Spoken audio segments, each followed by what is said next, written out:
বাংলাদেশের এই ছাত্রদেরকে নিয়ে যারা মৃত্যুবরণ করেছে তাদেরকে নিয়ে সরকারটা ছিনিমিনি করতে যাচ্ছে।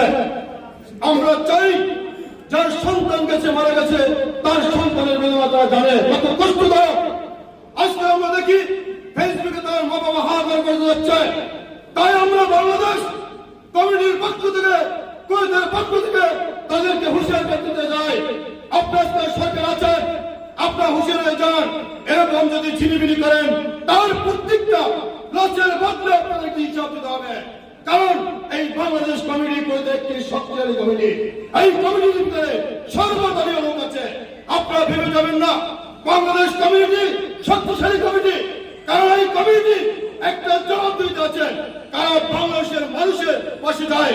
এই দেশের যত রাজ আছে সমস্ত রাজের দায়িত্ব বাংলাদেশ কমিটি নিয়েছে। বন্ধু আমার, বাংলাদেশের যদি একটা লাশ যদি বিক্ষণ নিয়ে যায় এই পরিদের কমিটি বাংলাদেশ কমিটি পরিদের তারা এই হিসাব নেবে। কিন্তু যেমন আমরা পরিদের এতটা রাষ্ট্রের ভিতরে আমরা লাশের দায়িত্ব নিয়ে আমরা বাংলাদেশ কমিটি মানুষের কাছে কাছে গেছি।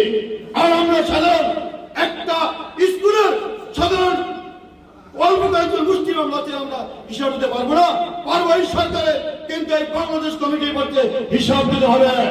বন্ধু আমার, আমরা এই কয়েদের বুকে ছোট বড় নয়, বাংলাদেশ কমিটি আছে অপরাধে আপনার পর্যন্ত এই কমিটি সারা বাংলাদেশের মানুষকে নিয়ে আমরা করেছি টেকনাফ থেকে তেতুলিয়া পর্যন্ত।